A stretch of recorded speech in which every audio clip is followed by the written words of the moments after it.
Welcome to the Quantum Wealth Podcast. Today, we are going to talk about why women need to be rich. And this episode was inspired in real time today because the news just broke that Dolly Parton has passed. And it's really sad news because she was such a great woman, such a great entertainer, artist, philanthropist, all the things. And I really want to dive into what Dolly has taught us about money. So to start out, I want to be clear that I'm not a big Dolly Parton fan. I like her, but I'm not into country music. It is not my style. And also, I appreciate the human that she was. What she did for women, what she did for music, what she did for mankind. I think it's really, really important to recognize this. So I'm not an expert by any means, but I want to talk a little bit about where she came from and how she made her money. And I want to talk about how we can take this and use this as inspiration and how we can all try to be like Dolly. So she grew up really poor. She was one of 12 kids. She was the fourth kid, and her dad could not even read or write. She ended up being worth somewhere around 500 million, and she gave so much money away, which is what I think is so amazing and so powerful about her. And when you think of Dolly Parton, of course, you think of like the big blonde hair and the rhinestones and the wink, and she's so witty and the one-liners. And she was just so authentically herself, unapologetically herself. And I think especially for women, that's really important because it is so often taught to us that we have to be a certain way. We need to look a certain way. We need to act a certain way to be successful. And I love that she proved that that is simply not true. She was beloved, she was rich, she was successful, and she did life her way on her terms. And what's most important for our context today is that Dolly really represents how to be rich. Why women need to be rich and why it's okay for you to want to be rich and why the world needs more rich women. So let's get into being a rich woman. Most women, especially more than men, have a really complicated relationship with money. They want to be rich, and also they're taught that that's not socially acceptable. It's not appropriate. It's not what good girls do. And that makes sense because women haven't even been allowed to have their own money for that long. It was only my grandmother's generation couldn't buy her own house, who couldn't have her own bank account. Women being allowed to have money is a new concept. It's just something that has not happened for that long. So of course, there are all these reasons why we feel uncomfortable with it.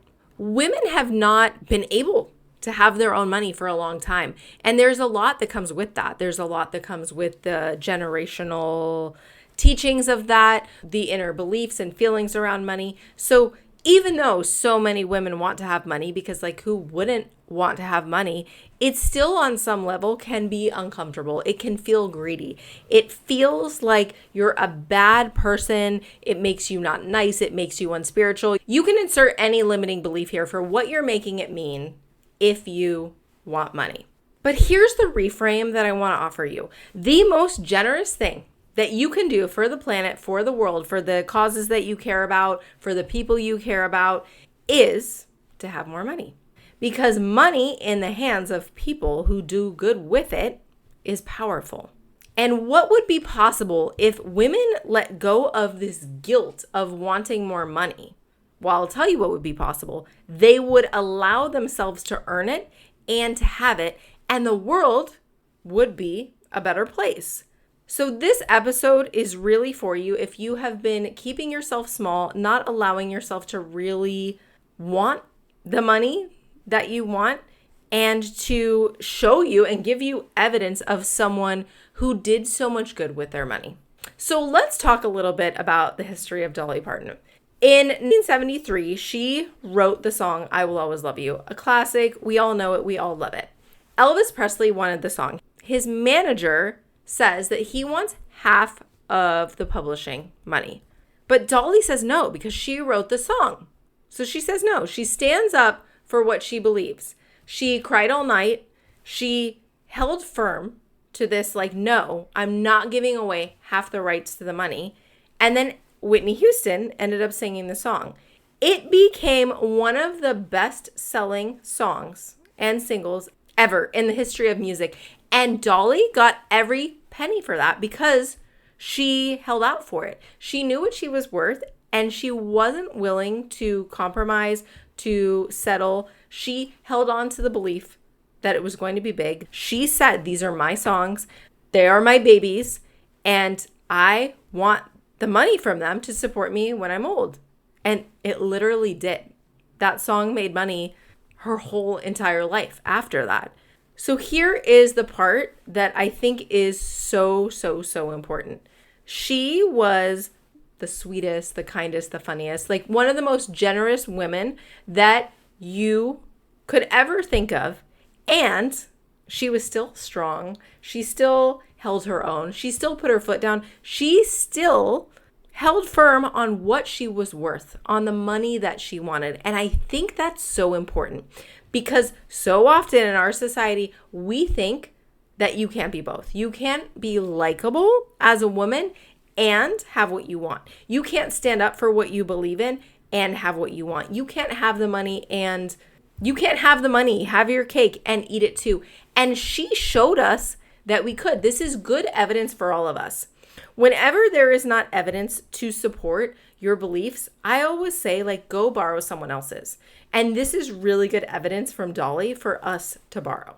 Because not only was that a great decision as a businesswoman, but it was admirable from her character standpoint, from really knowing her worth and standing 10 toes down in it. And let me offer you this. As a money coach, here is what I know. You will always make the most money when you are aligned, when you are feeling good about your decisions, when they are feeling right, not the other way around.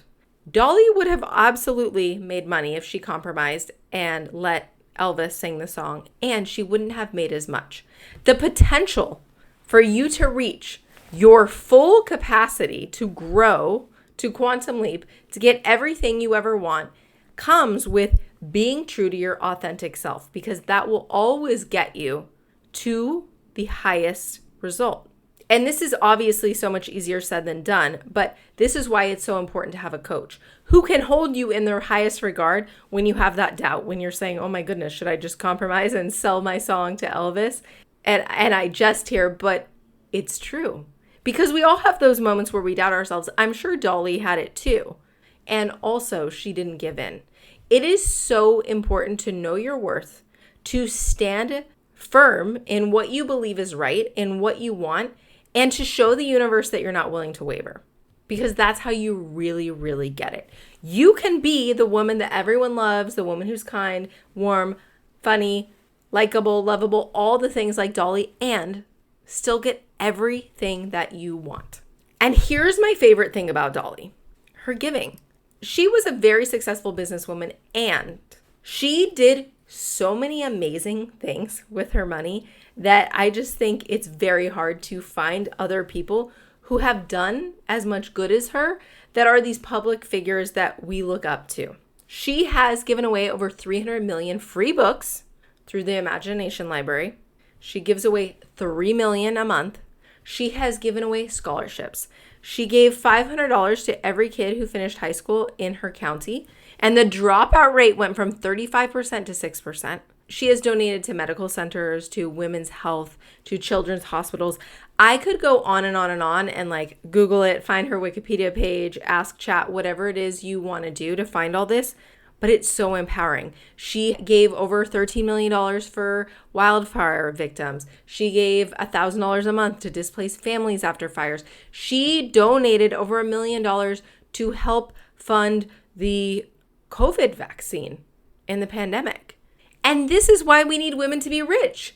Not for flying first class, not for the yachts, not for the handbag. Like, those things are all nice and they don't change the world. They're lovely, and we want to indulge in the luxuries because they make us happy, they bring us joy, they raise our vibration. But more importantly, women do good with their money. They give it back to their community. It's just statistically, it's a fact. Women who have money change the world. Women are 40% more likely than men to give away money. to donate, to fund their communities. At the highest income level, the richer a woman gets, the more likely she is to donate. Double the rate of a man. And I want to tell you this is a fun fact I learned when researching this episode. By 2030, women are going to control $34 trillion in the United States. Every dollar that a woman earns changes not just her life, but her community because of how she gives back. And when women don't make as much as men, it's not because their work isn't good enough. It's not because they don't deserve it. It's because they're not used to making as much, because this is a newer concept, because it's newer to our nervous systems. There are all these generational patterns and things that we have been conditioned and learn about women making money. And it's one of the reasons women do not charge with their worth. They're scared to raise their prices. They're scared to ask for what they want. It makes sense that this happens. And also, it is my job as a money coach to help change this. My mission is for the world to have as many rich women as possible. Because rich women do good things. They are badass humans. They are the people that are going to change the world for the better. And Dolly Parton was not afraid to ask for her worth, to get the money she wanted. And I want you to do the exact same. I want you to be like Dolly. Do not be scared to go after the money that you desire. Here's some things to think about. If you had the money available to you that Dolly had, if money flowed to you the way it did to her, what would you build? What would you do with it? What legacy would you create? Who would you take care of? What would you fund? Also, where are you making yourself small? Where are you shrinking yourself? Where are you making yourself quieter, nicer, calmer, cheaper, more palatable to stay likable? And what would it look like to be fully yourself and to be fully paid? Because that's not greedy. That is the blueprint to printing money, to creating wealth, to opening the floodgates. So here's the question I want to ask you. As an entrepreneur, are you charging what you want to be charging? Are you getting your worth? Is your value being reflected in your prices? Are you pricing from what feels safe and comfortable, what people have paid, what you think is acceptable? Or are you underpricing yourself because of fear? Because there are some capacity blocks, because you are scared? The reason that so many women don't get to be like Dolly is because of this fear that's in the way with charging, with worth, with value. And the laziest business advice on the planet is when you want to make more money and a business coach says, raise your prices. It's like, okay, how? And that is exactly why I'm teaching the Raise Your Prices workshop. If you're listening to this right when it comes out, it is going to be live on September 1st at 1 p.m. Pacific. There is a replay, and I also will link that after September 1st in the show notes so you can grab it. And we're diving into this. I am going to coach on how to raise your prices. We're going to go over the math because the math is important. You need to know the numbers. I have a worksheet for that. I have a GPT for that. And also, it's so much more than that. We're going to look at the mindset, the confidence, the 9 capacity blocks that are holding you back from having the money that you say you want. And the reason we're diving into all that and going deep is because once you understand it, then you can say any number. Then you can build the confidence. Then you can have the right mindset to charge what you want to charge, and most importantly, get paid it. It's going to be so good, so fun. We've got a fun variety of female entrepreneurs in that group, and I cannot wait to teach this live because this is a conversation I have had with so many people. It is hands down my most requested workshop topic. So it's finally happening, and I would love to have you there. I will link the workshop in the show notes. And I hope today that you will honor Dolly by becoming a rich woman, by acting like a rich woman, by being a rich woman, by demanding your worth and not settling for absolutely anything less. Because if it's possible for Dolly, it is possible for you, it's possible for me, it's possible for our daughters, for all the women of the world. I hope that Dolly has inspired you to not just want more money, but to go after it, to chase it, and allow yourself to have it. Because if it's possible for Dolly, it's possible for you. It's possible for me. It's possible for any woman. It's possible for our daughters. It's possible for all the women of the world. And when women have more wealth, the world becomes a better place. Until next Thursday, happy manifesting. That's a wrap on today's episode. If you're still here, I know you're serious about quantum leaping your income, and that commitment is what separates the dreamers from the doers. Here's what I want you to do next. Pick one insight from today and take action on it. Because here's the thing, transformation happens in the implementation, not just the inspiration. If this episode shifted something for you, please rate, review, and subscribe on Apple Podcasts, Spotify, YouTube, or wherever you listen. It helps other ambitious, heart-centered women find the show. And if you're ready to take this work deeper and finally break through that income plateau, I'd love to invite you to book a discovery call with me. Because here's the thing, podcasts give you the what, but coaching gives you the how. It's what takes you from, I know what I should be doing, to, holy shit, I actually did it.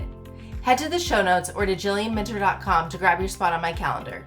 Until next week, keep choosing abundance over scarcity, alignment over hustle, and remember, you're meant for more. You just have to believe it's yours.